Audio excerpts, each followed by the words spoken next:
Hello everyone, myself Professor Hardik Prajapati. I warmly welcome to you from Sri Shivsha College of Commerce, Management and Computer Education. There is the managed by Jain Citizens Education Society. In this video, we are starts about the entrepreneurship development and ethics. BBA SAM 4. So let us start our video lecture. Hello everyone. Now let us talk about our new chapter, the chapter number 4 and last chapter of our syllabus. And the title is that the concept of ethics. What is the ethics? This is our fourth chapter and it is the last chapter of our syllabus. So it is very important for your university examination. In this video lecture, we will study about the concept of ethics, definition of ethics, and what is the meaning of ethics by different scientists. So, we define the first of all the different types of ethics definitions, and then after we will study about the concept and meaning of ethics. But here we study first of all concept and then after the meaning and then after the definition of ethics, and then after the features of ethics we will study.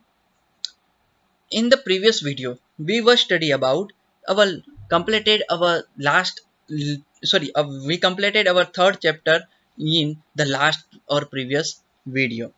So now let us talk about the chapter number 4, ethics. Hello everyone. In this video lecture, we will study about the ethical principles. There are 5 ethical principles in our syllabus. First is that utilitarianism, weighting social cost and benefits. Second is the Kant's approach to equality, rights and duties. Third is that justice and fairness. Fifth is that ethics of care. Fifth is that virtue ethics, an alternative approach and principle. Now, let us talk about the first ethical principle is that utilitarianism, weighting social cost and benefit.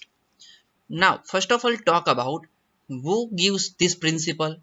The This principle is given by Jeremy Bentham. This is the English philosopher. Is the founder of this principle. What is the meaning is that utilitarianism? The meaning is that the greatest good for the greatest number is a maximum of utilitarianism. First of all, we understand about the utilitarianism means what. Basically આપણે એને વાત કરીએ તો યુટિલિટેરિયનિઝમનો મતલબ થાય છે ઉપયોગિતાવાદ. મતલબ જેટલી તમારી પાસે રિસોર્સિસ છે એનો મેક્સિમમ યુઝ કરી શકો તેને યુટિલિટેરિયનિઝમ કહેવાશે. અને એની અંદર વાત કરીએ તો આપણને અહીંયા આ પ્રિન્સિપલ મુજબ એક થીમ આપેલી છે. The greatest good for the greatest number is a maximum of utilitarianism. તો એમ કે છે જે મેક્સિમમ તમારી પાસે નંબર ઓફ પીપલ વધારે હશે તો નંબર ઓફ પ્રોડક્ટ છે એ પણ તમારે છે એ વધવાની છે. તો કયા આ બેઝિકલી છે આપણને ખ્યાલ છે. તો એ જ છે એ આપણને અહીંયા ઉપયોગિતાવાદ દેખાડે છે. મતલબ યુટિલિટેરિયનિઝમ આપણને અહીંયા જણાવે છે. નેક્સ્ટ આપણે વાત કરીએ તો આ જે પ્રિન્સિપલ છે એ as long as the benefit derived from its outweigh the cost associated of or incurred, it can be also put in this way. The ultimate result is a given greater importance than a means applied to get it. એટલે એમ કે છે કે જેટલો તમે મતલબ એની માટેનો effort કરેલો છે મતલબ જે પ્રોડક્શન છે તેની માટેનો તો તેટલી જ એ તમને શું મળે છે સામે છે એ આઉટપુટ મળવાનું છે. તો બેઝિકલી આ પ્રિન્સિપલ ઉપર આ વર્ક કરે છે. અને આની અંદર બીજી વાત કરીએ આપણે તો utilitarianism is the most commonly used in a business as it considered the cost and benefits associated with any action taken. જે એથિકલી આપણે વાત કરીએ તો યુટિલિટેરિયનિઝમ છે એ જનરલી બિઝનેસની અંદર કન્સિડર કરવામાં આવે છે, કારણ કે ત્યાં કોસ્ટ છે એ અને જે એની બેનિફિટ્સ છે તે અહીંયા કાઉન્ટ કરવામાં આવતા હોય છે. તેના કારણે when applied of the socio-political environment, utilitarianism aims for the betterment of society as a whole. શું કહે છે? તો યુટિલિટેરિયનિઝમનો ઉપયોગ જ્યારે એન્વાયરમેન્ટલ કન્સિડરેશન થતો હોય ત્યારે તો એ છે એ શું કરે છે? તો સોસાયટીના બેટરમેન્ટ મતલબ સોસાયટીને સુસંગત સારા સુધારા વધારા કરવા માટે એનો યુઝ થતો હોય છે. અને એની અંદર વાત કરીએ તો utilitarianism is based on following maxim or prepositions. હવે યુટિલિટેરિયનિઝમ છે એ કોના ઉપર ડિપેન્ડ છે? તો ફર્સ્ટ વાત કરીએ આપણે, happiness or pleasure is a highly importance as it has instruction value. એટલે કે જે હેપીનેસ છે અને પ્લેઝર છે એ શું છે? તો કે તમારી જે માળખાગત જે કિંમતો છે એના ઉપર નક્કી થાય છે. તો કે યસ, આ એથિકલ છે, આપણને ખબર જ છે એ વસ્તુ. તો કે યસ. અને સેકન્ડ એપ્રોચ છે તેનો તો કે action are considered appropriate if they promote happiness of all and are considered wrong if they do not promote happiness. એટલે કે જે પણ તમારી એક્શન છે, કાર્ય છે, એ તમારી એક્શન છે તમને જો હેપીનેસ ફીલ કરાવતી હોય તો એ એથિકલ વર્ક કહેવાશે. અને જો ન હોય મતલબ તમે છે એ ત્યાં તમે હોપફુલી તમે હેપીનેસ ન મેળવી શકતા હોય તો એ છે એ તો કે યુટિલિટેરિયનિઝમ નહીં કહેવાય. Third is that happiness of all is counted equally. અને બધી ખુશીઓ છે એ એક સરખી ગણવામાં આવે છે. ત્યારે આ એથિકલી વર્ક કરે છે આપણું જે ફર્સ્ટ એપ્રોચ છે યુટિલિટેરિયનિઝમ. This theory has evolved during the decades and now there are two types of category of utilitarian ethics which are practiced in a business environment. Business એન્વાયરમેન્ટની અંદર યુટિલિટેરિયનિઝમ છે એ ટુ ટાઈપ્સના જોવા મળે છે આપણને. ફર્સ્ટ છે rule યુટિલિટેરિયનિઝમ and second છે act યુટિલિટેરિયનિઝમ. આ જે બે છે એ તો શું કરે છે? તો બંને છે એ એક્ટ અને જે રૂલ છે એ મુજબ વર્ક કરતા હોય છે. અને એની અંદર આપણે વાત કરીએ તો સેકન્ડ છે જે act યુટિલિટેરિયનિઝમ approach makes the most ethical choice or action possible in the benefit to take a larger group of people. એટલે કે કોઈ એવું તમારી એક્શન હોવી જોઈએ કે જે નંબર ઓફ પર્સન વધારે હોય એને છે એ તો કે બેનિફિટ્સ થતા હોય. સમજાય? તો એની અંદર આપણે એક એક્ઝામ્પલ લીધો છે વેક્સિન ઓફ COVID-19. તો આપણને ખબર છે COVID-19 અત્યારે વેક્સિન છે એ બજારની અંદર ઘણી બધી મતલબ ઉપલબ્ધ અત્યારે છે, ત્યારે નથી. તો જ્યારે નથી ત્યારે પણ બધા જ જે છે એ શું કરતા હતા? તો વેક્સિનેશન માટે છે રિસર્ચ ચાલતા હતા. તો આ જે છે એ મતલબ શું હતા? એનાથી મતલબ કોઈ જો ઇફેક્ટિવ વેક્સિનેશન છે એ તો કે આપણને પ્રોવાઈડ થઈ જશે તો છે એ મતલબ ઓવરઓલ જે બીમારી છે એ શું થઈ જશે? એકદમ નાશ થઈ જશે. તો આના જ કારણે મતલબ છે આ એક્શન થશે, મતલબ જે રિસર્ચ થશે વેક્સિન ઉપરના, તો એ છે એ ઓવરઓલ જે પીપલ છે તો એને વર્ક કરે છે, મતલબ જે આખી જે કોમ્યુનિટી છે તેને. તો કે યસ, તો આવા જે છે એને એક્ટ યુટિલિટેરિયનિઝમ કહેવાશે. અને એની અંદર આપણે વાત કરીએ તો કે જે છે એ તો કે એની લિમિટેશન પણ છે યુટિલિટેરિયનિઝમની. તો first is that it is the always difficult to measure estimate happiness of utility of action is a common scale. હવે તમે છે એ સ્કેલ ઉપર તમે હેપીનેસને તમે માપી શકો નહીં. મતલબ કોઈ વ્યક્તિ ખુશ છે તો પણ કેટલો ખુશ છે એવું થોડી કઈ માપી શકાશે? તો કે ના, ધીસ ઇઝ નોટ પોસિબલ. તો આગળ વાત કરીએ તો has a welfare done is received by one person may be different for the other. એવું પણ બની શકે કોઈ એક વ્યક્તિની જે ખુશી છે એ બીજા માટે છે એટલી ખુશી ન પણ આપતી હોય, એવું પણ બની શકે. તો કે યસ. અને સેકન્ડ લિમિટેશનની વાત કરીએ, many a times of the people or employees does not focus only on happiness when making choice. There could be many other reasons for making specific choice or taking specific action. હવે એવું જરૂરી નથી કે બધા જ લોકો છે એ સારું કામ જ પસંદ કરે ખુશી મેળવવા માટે, મતલબ હેપીનેસ છે એને મેળવવા માટે. તો એ મતલબ એના પણ એક્શન અલગ અલગ હશે. તો કે યસ, એ મુજબ બધા છે એ શું કરતા હોય છે? તો કે બધાના એક્શન અલગ અલગ હોય છે. થર્ડ લિમિટેશન છે this principle does not focus on act and release on the end result. જે ઓવરઓલ રિઝલ્ટ છે એના ઉપર છે આ એક્ટ કરતું નથી યુટિલિટેરિયનિઝમ છે તે. તો કે આ એની લિમિટેશન હતી. તો કે યસ. હવે આપણે નેક્સ્ટ વાત કરીએ તો Kant's approach to equality, rights and duties. This approach was designed by German philosopher Immanuel Kant during 18th century and has presented the view opposite of utilitarianism principle. એટલે કે જે યુટિલિટરી પ્રિન્સિપલ હતો જે તેનાથી વિરુદ્ધ એક નવો જ પ્રિન્સિપલ આપ્યો કાર્ડ્સ એપ્રોચ ઓફ ઇક્વાલિટી જે ઇક્વાલિટી ઉપર બેઝડ હતો તો કે યસ અને આ જે છે એ તો કે જે પ્રિન્સિપલ આ છે એ વિલિયમ ઇમેન્યુઅલ કાન્ટે આપ્યો હતો તો એના કારણે છે આ ફેમસ થઈ ગયો અને એના કારણે છે તેને કાન્ટ્સ એપ્રોચ તરીકે ઓળખવામાં આવે છે તો કે yes Kantian theory suggests that the rightness or a wrongness of an action does not depend on the consequence but it means employed to take the action. અહીંયા છે કાંટ મુજબ છે શું નક્કી કરવામાં આવ્યું કે કોઈ વ્યક્તિ કામ કરવો જોઈએ એ સારું કે ખોટું કામ નહીં સમજે કોઈ વ્યક્તિ કામ કરે છે તો મતલબ એ છે એને અહીંયા કન્સિડર કરવામાં આવે છે તો કે યસ મતલબ એ બેડ વર્ક છે યા ગુડ વર્ક છે એવા કોઈ ડિવાઇડેશન યા સેપરેશન એમાં કોઈ જોવા મળતા નથી. This approach focus on means the rather than the result to decide whether the action was right or wrong.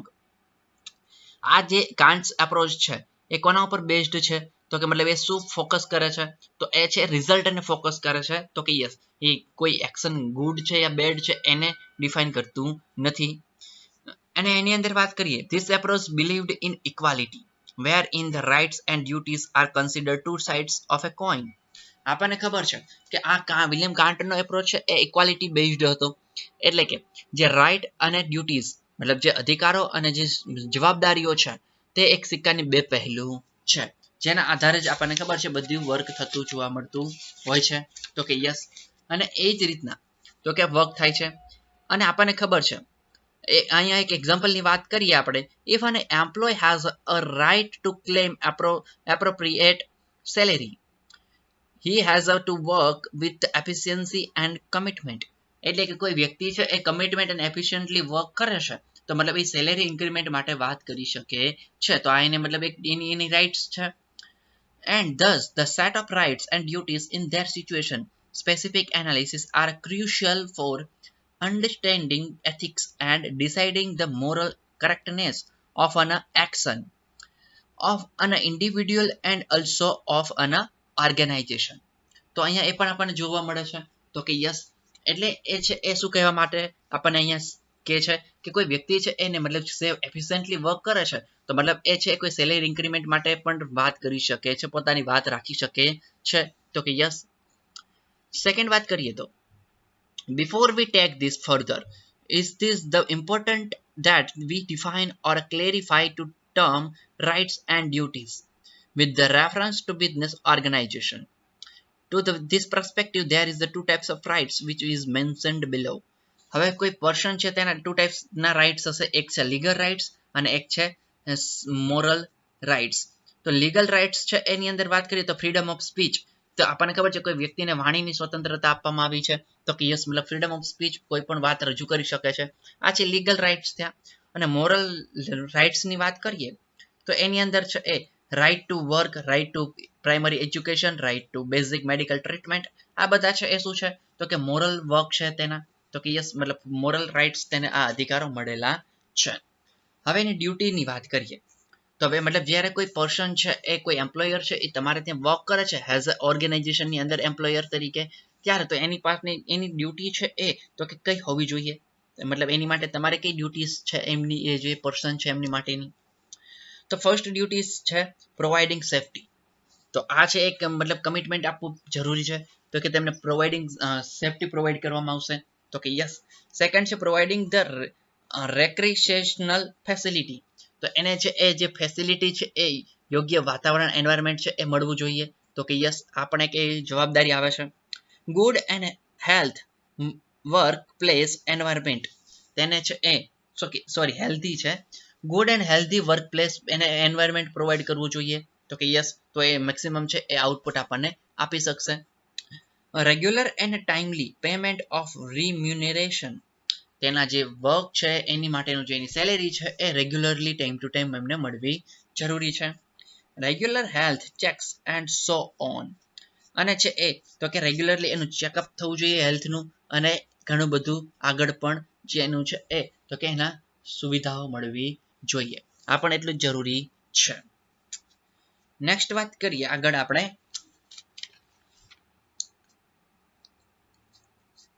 તો એની અંદર છે એક આપણને ચાર્ટ આપેલો છે કાન્ટ્સ થિયરીની અંદર, જે તમે બુકમાં જોવાનું છે. તો એની અંદર જુઓ તો બંને સાઈડ છે એ એમ્પ્લોયર્સ તમને દેખાય છે, અને must pay decent wages and must be honest with that he is expected to do at a work.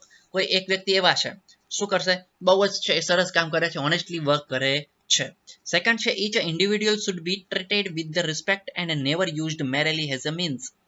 It is wrong to take advantage of the other. Each party must be honest. અને અહીંયા છે એક party એવી પણ હશે જે બંનેને શું કરે છે, ઓનેસ્ટલી વર્ક કરે છે, બંને બોથ ઓફ સાઇડથી, તો કે યસ. પછી must be honest must be honest about his qualification for the job and must do the work promised, respect employer's interest. અને એક એક ક્વાટા એવો હશે જે શું કરશે, તો વેલ ક્વોલિફાઈડ હશે અને પ્રોપરલી વર્ક કરતો હશે, તો કે yes.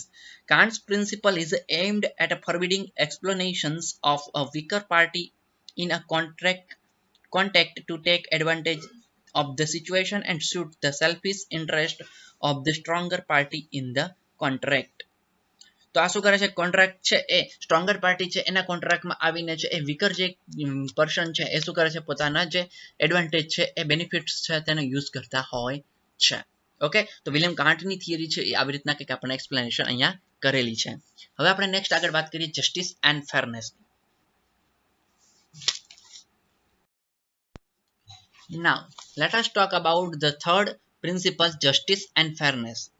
This term justice refers to legal justice, which is the right of imparted to any and every citizens of a nation. દેશના કોઈ પણ વ્યક્તિને જસ્ટિસ મેળવવાનો અધિકાર છે, રાઇટ્સ ઓફ જસ્ટિસ, તો કે yes. But there are some aspects of justice which are not considered under the legal framework of justice provided by the constitution of our country. હવે એવા પણ કેટલાક જે રાઇટ્સ છે જે આપણી જે કોર્ટ્સ છે, જે કોન્સ્ટિટ્યુશન્સ છે તેની અંદર કન્સિડર કરવામાં આવેલા નથી. They are a moral justice, અને એ કયા છે, મોરલ જસ્ટિસ, તો જેને કન્સિડર કરવામાં આવેલા નથી. તો એની અંદર વાત કરીએ તો this means that the every member operating in a society must be treated ફેરલી and in a just manner. From the organisational context, the employer should not make any discrimination in wages and salaries based on color, gender or creed. હવે આપણને ખબર છે કે અહીંયા છે એ કોઈ સોસાયટીની અંદર વર્ક કરતા હોય ત્યારે તમને છે એ તો કે તમારા સ્કિન કલર છે, તમારા જે જેન્ડર છે એના ઉપર, મતલબ તમારી જે ક્રીડ, મતલબ તમારી જે નેટિવ છે તેના ઉપરથી તમને મળવું જોઈએ નહીં, તો કે યસ. આપણને ખબર છે કે હમણાં કરંટમાં અમેરિકાની અંદર બ્લેક લાઇવ્સ મેટર ચાલતી હતી, સમજાય. તો આ શું હતી બ્લેક લાઇવ્સ મેટર, તો કે યસ, મતલબ સ્કિન બ્લેક છે તો એનું છે એ મર્ડર કરી દેવામાં આવતું હતું એ અમેરિકન પોલીસ દ્વારા. તો આ જે છે એ તો કે આવું ન થવું જોઈએ, મતલબ આવા કોઈ મોરલ રાઇટ્સ પ્રોવાઈડ કરવામાં આવેલા નથી અહીંયા ઇન્ડિયન કન્ટ્રીની અંદર વાત કરીએ તો. Hence justice refer to fair treatment in accordance to the law and the moral standards. હવે અહીંયા શું થાય છે, તો કે જે એના Indian standards, sorry moral standards છે એ મુજબ છે એ તો કે એ વ્યવસ્થિત રાઇટ્સ હોવા જોઈએ. The treatment food B in the form of rewarded or punishment, but it needs to be equal for all irrespective of any discrimination. કોઈ પણ વ્યક્તિને છે એ પનિશમેન્ટ દ્વારા પણ એને સુધારો લાવવો જરૂરી છે, તો કે યસ. અને જસ્ટિસ છે એ ફેરનેસ અંદર આવવી જરૂરી છે. The term justice can be divided into three categories which are discussed below. હવે જે જસ્ટિસ છે એને ત્રણ ભાગમાં વહેંચી શકાય. પહેલું છે ડિસ્ટ્રીબ્યુટિવ જસ્ટિસ, સેકન્ડ છે રિટ્રીબ્યુટિવ જસ્ટિસ, અને ત્રીજું છે કમ્પેન્સેટરી જસ્ટિસ. તો ફર્સ્ટની વાત કરીએ તો distributive justice is concerned with the fair distribution of the benefits and burden of the work among the participants or group. શું થાય છે, તો કે જે ગ્રુપનું બર્ડન છે અને જે બેનિફિટ્સ છે તેને કન્સિડર કરવામાં આવે તેને કહેવાય ડિસ્ટ્રીબ્યુટિવ જસ્ટિસ. એટલે કે જસ્ટિસ છે ઓવરઓલ જે ગ્રુપ ઓફ પર્સન છે તેને લાગુ પડતું હોય એને ડિસ્ટ્રીબ્યુટિવ કહેવાય. Retributive justice is a measure aim to retributive justice is to make sure that a just action is taken either as penalty or a reward of any action performed by an employee.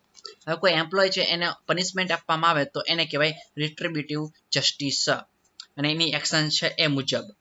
પછી વાત કરીએ કોમ્પેન્સેટરી justice. The compensatory justice is based on the theory of the restoration.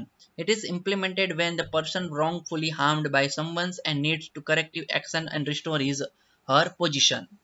If demanded of the person is the compensate this person who has suffered loss. મતલબ અહીંયા છે એ કોઈ વ્યક્તિ છે એ wrong work કરે છે, એમ્પ્લોયર છે એ wrong વર્ક કરે છે, તો એને ઓવરકમ કરવા માટે જો કોઈ અધર પર્સન છે એ રેડી હોય તો તેને છે એ રિઝાઇન કરવામાં આવે છે. મતલબ તેને છે એ તો કે યસ, અને એના કારણે છે અહીંયા શું થાય છે તો કે આને કહેવાય કમ્પેન્સેટરી જસ્ટિસ. પછી નેક્સ્ટ વાત કરીએ તો ethics of care. This approach focuses on the expression of a care on an organization, and also the individual should care for those who they love and are concerned while they work.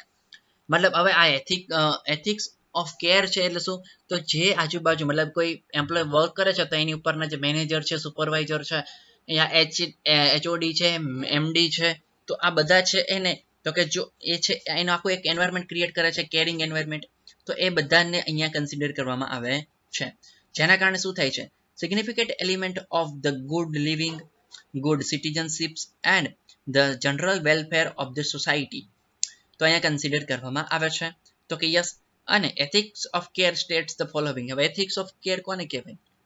V leave in a such an environment where each of us care of one another, and we should try and preserve this quality and nurture it for sustainable growth and development. હવે ethic of love care એને કહેવાય કે જે આજુબાજુ લોકો તમારી work place ઉપર આજુબાજુના લોકો છે તમારી કેર કરે, સાથે સપોર્ટિવ નેચરના હોય તો એને કહેવાશે તો કે yes ethics of care. Every one of us should express and exercise care for those who with whom we are related. મતલબ આપણી સાથે રિલેટેડ કોઈ પણ છે એની સાથે આપણે સપોર્ટિવ નેચરના હોય અને તેને આપણે હેલ્પ કરીએ, એ કેર કરીએ, તેને કહેવાશે ethics of care. Ethics of care is a much more than legal and moral principles. તો એ શું કરે છે, લીગલ અને મોરલ પ્રિન્સિપલ્સ ઉપર વર્ક કરે છે, એથિક્સ ઓફ કેર છે તે. અને એની અંદર આપણે વાત કરીએ લાસ્ટ છે તેની તો કે virtuous ethics, ethics of virtue or alternative approach. તેની અંદર વાત કરીએ તો essential utilitarian and Kant approach focused on the action performed with the appropriate means and end result doing general goods of wealth. So they addressed the question, what action are right? હવે એમાં એવું નક્કી કરવામાં આવ્યું હતું કે કયું action સાચું છે એવું નક્કી કરવામાં આવ્યું હતું. But Aristotle defined virtues as a character trait that manifests itself in a habitual action. મતલબ જે તમારા હેબિચ્યુઅલ એક્શન છે, હેબિટ છે, તેની અંદર તમારા વર્ચ્યુઅલ ઓફ કેરેક્ટર દેખાવ આવે છે. એટલે કે honesty does not mean telling the truth once, એટલે કે સાચું કેવું એનો મતલબ એવો નથી કે તમે હોનેસ્ટ છો. He further classified the virtue in integrity related to what we call practical wisdom, which may be described roughly.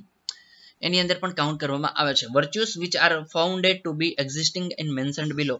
Virtue છે ક્યાંથી ફાઇન્ડ કરવામાં આવે છે તો એ છે honesty, courage, benevolence, tolerance, endurance, generosity, self control and so on.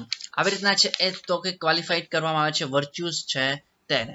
Okay, તો આ 5 જે એથિકલ પ્રિન્સિપલ છે તેને આપણે અહીંયા રાખીએ છીએ. ફરીવાર મળીશું નવા વિડીયોની સાથે. Thank you very much. Okay, આપણે વિડીયો અહીંયા રાખીએ છીએ. ફરીવાર મળીશું નવા વિડીયોની સાથે. Thank you very much.